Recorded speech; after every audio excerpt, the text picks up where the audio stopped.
about what is the difference between spirit guides and extraterrestrials. Now, first and foremost, we have to understand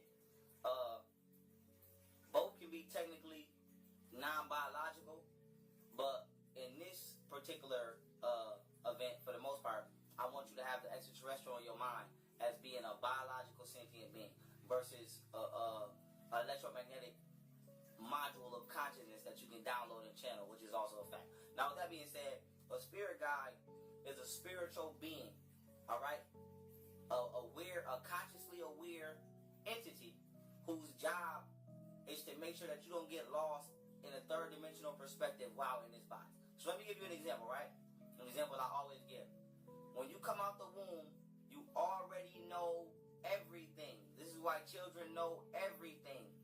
You don't begin to lose your way until this world and the ignorant ass parents that you were born to. No disrespect to your ignorant ass parents, but your ignorant ass parents indoctrinate you with Christianity, bullshit diet, the government, this public school system, and the things that they were made ignorant of. Now, we say ignorant, we know that ignorant doesn't mean stupid, it means unaware.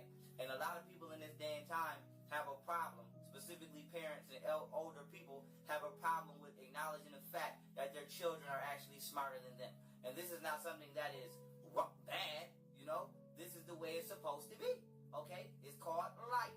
Everything in life, the previous generation is always going to be a step down from the up and coming generation because things only get better as they go on. So when I'm old, I'm not going to be mad at the youth or children who comes out genetically more advanced or intellectually more competent than me because they're in tune with the more refreshed frequency of sunlight as well as cosmic energies. But with that being said, continuing on, your spirit guide's job, right, is to make sure you don't get lost in third density perspective. So now, here's an example, right? Children are not scared of bugs. Your child will play with a spider. It is not until you come and say, put that down. And you install fear, you install unnatural fear between two beings, right, into your child. So now your child went from being naturally adventurous, right, and naturally wanting to explore, but most importantly, naturally willing to interact with creatures who are non-physically alike to themselves. You came and divided that natural bond that everybody comes out of the womb with because you were indoctrinated with ignorance by your local government and your individual parents that you were manifested through. So now why is this important? Your spirit guide's job is to make sure that things like this don't happen. So another example before I go into depth. A lot of people look in the mirror and they say, I'm ugly. Okay? But if you are the soul, you've never seen your own self. So how are you ugly? Your body is your vessel. So this is an extension of you. This is not you, okay? Because when you die, this lays on the ground lifeless. And since it can't get back up on its own and walk off, it means that it was never controlling itself from the first place. You are the life force permeating through this vessel that is controlling any and every action that this body expresses. So with that being said, you can't be ugly because you never seen you, period. So you're like water inside of ice, period. You don't see yourself. You're just temporarily in a form that you're not going to be in, for example, forever. So with that being said, family, your spirit guide's job is to make sure you don't get stuck here. Now, why is this important? Everybody has a spirit guide. You just don't listen. Your spirit guide is what people would like to say, and this is yourself as well, but to a certain extent, most of the time, this will be you. But when it's not you, it's your spirit guide. This will account for what people like to call that first thought. Go with your first instinct. So your first instinct or your spirit guide communicating to you would be when you're driving and you say, something telling me to just make a left right here, and you don't know why. And you make that left, and next thing you know, it was a car accident if you would have made that right. That was your spirit guide, as well as you communicating with your higher self. So that being said, your spirit guide is that frequency, that feeling that you get when you never feel alone. For example, you could be in a room full of people and feel isolated. Some people be by themselves and feel great, like me. I don't really care for parties and clubs or nothing like that. I have more fun and have more advancing stages in my life being isolated than I do with the ignorant fools in society. So that being said, your spirit guide, you can always tell when your spirit guide is present because you get that sense. You don't have such a alone feeling. And by alone, I don't mean bored, or I don't mean right, inside of them, where they actually feel depressed or down, or they feel like don't nobody care about them. And 9 times out of 10, we're not going to say your spirit guide left you, but we're just going to say you're hard-headed and you don't listen. So it's gotten to the point where nobody's going to keep telling you the same thing over and over. So if you're 40 years old now, and this is how you feel, you have to take into account that you've had a being who took the time out of their existence to follow your ass around planet Earth and try to guide you in the right direction, to which you have failed to listen for 40 years straight. So now when this being no longer interacts with you to a certain extent, you know, this is where you get that feeling from. And it's not, I'm not going to say your spirit guide leaves you forever, because you can always reinitiate contact with your spirit guide by following what it is you're communicating to you through emotion, energy and motion. Energy is what? What is energy, family? What is it? Cosmic frequency. So that being said, the universe does not speak language and linguistics.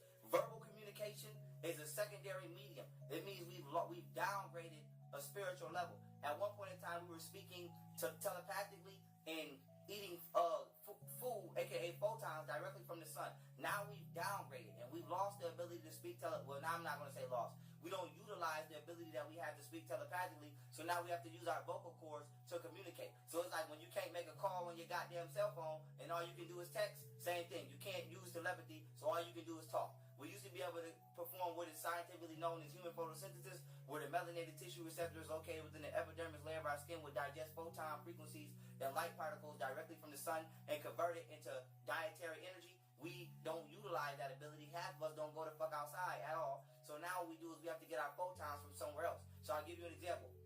When sunlight shines down on food, right, it gives the fruit photons. And then the electromagnetic static and frictions being created by running waters creates electrons. So you drink water for electrons and you eat food for photons. But at one point in time, we were able to just drink water for electrons and get our photons directly from the sun. So I'm showing you the abilities that we have descended from due to becoming dependent upon certain mediums of technology. So technology is actually enslaving you far beyond what you can comprehend. Now, coming back to my point, your spirit guide's job was to keep you from this. But so many obstacles in life have been set up to where you don't even become consciously aware that you have a spirit guide, let alone trans-dimensional entities that you can communicate and interact with. That why would you become aware of the fact that you can reach out to these people? I mean, these spiritual beings, if you're never made privy to. So we live in the Western Hemisphere. Now, why is this important? If you go anywhere to the Eastern Hemisphere of the world, Africa, India, anywhere, Tibet, China, anywhere you go, they deal with these sciences. As soon as you get to America, unless you're dealing with Jesus or Allah or some Catholic deity, you're the devil. None of this exists. So you have to understand that the elites, Freemasons, everybody who has constructed society has deleted out everything that you have naturally available to you and everything that is naturally here for you and set up the way that they want you to walk through what we call the path of spirituality. So fuck your spirit guide. Don't talk to your spirit guide. Deal with Jesus.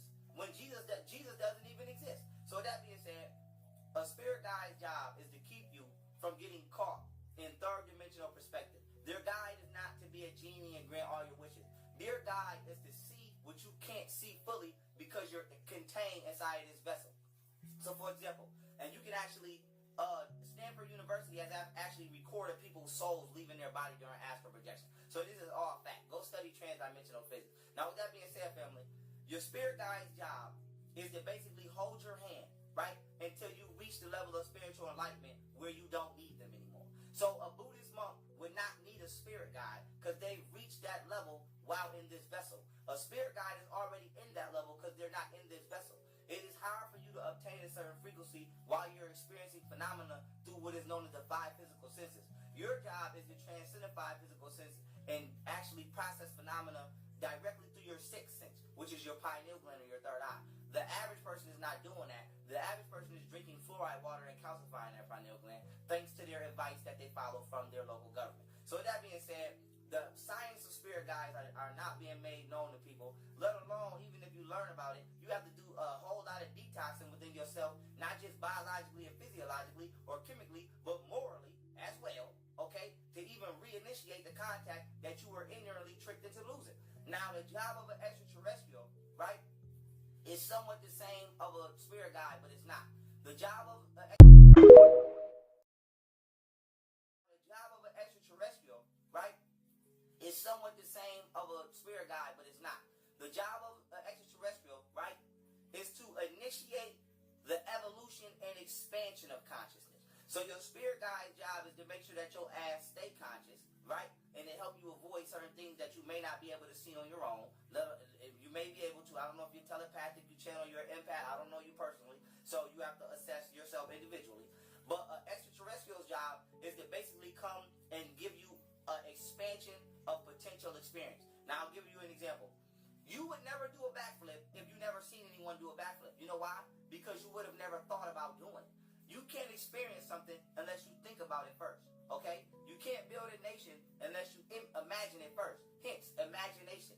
Now, your imagination is stolen from you 9 times out of 10 as a child because people bully you out of it and peer pressure you out of it, especially in the black community. So this is one of the biggest, disgusting things that you can do to a person is destroy the source of actually where they create this world. Because this world is nothing more than a holographic foundation of the universe's imagination that we experience as individual waves of sound coming from one source of octave. So with that being said, family, nothing more than in life is just literally an imagination that you experience through your 5 physical senses. So life is like the ultimate virtual reality game. Now coming back to my point, an extraterrestrial's job is to contact you once you become mature enough and spiritually elevated enough to potential experiences that are frequented outside of your, let's say, foundation of experience normally. So for example, right, on Earth, it might be 30 colors. We only can see 30 colors in our spectrum. On another planet, they might have 50.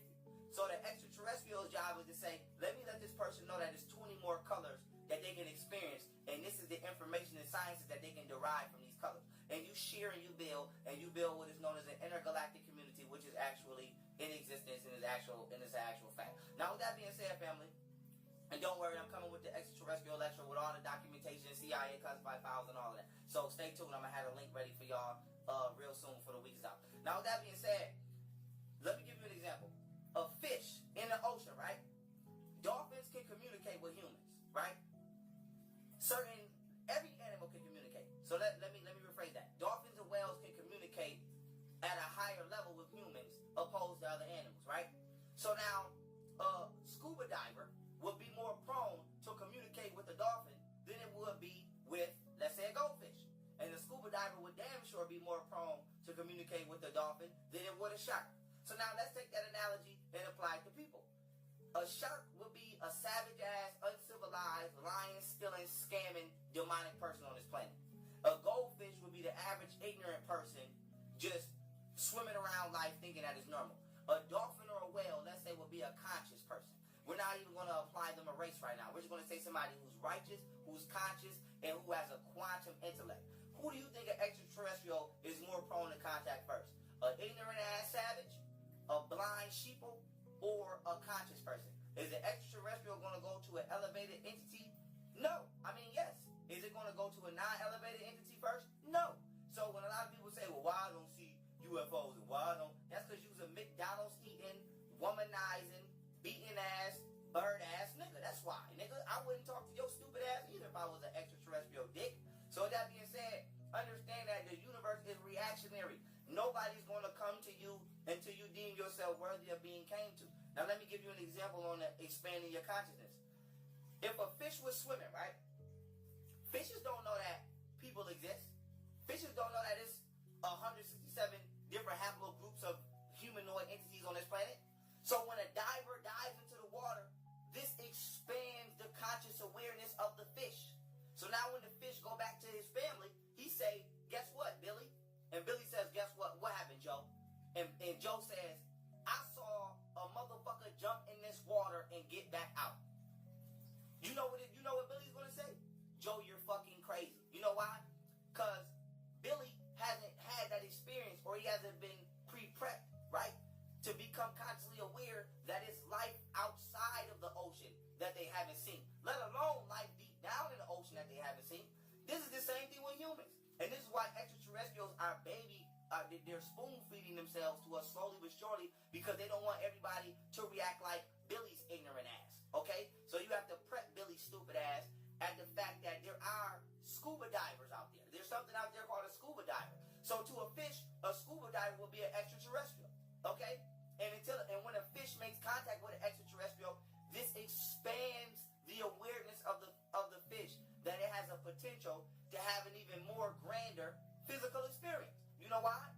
Because if the fish and the goddamn scuba diver learn to communicate and interact with each other, guess what? The scuba diver can now help the fish come out of the ocean, right? Hypothetically, let's say you scoop some water out, you put the fish in there, and now the scuba diver can help the fish travel to another sector of this planet where the fish would never go. So this would technically be another world for the fish. Okay? So that would technically be an alien interaction.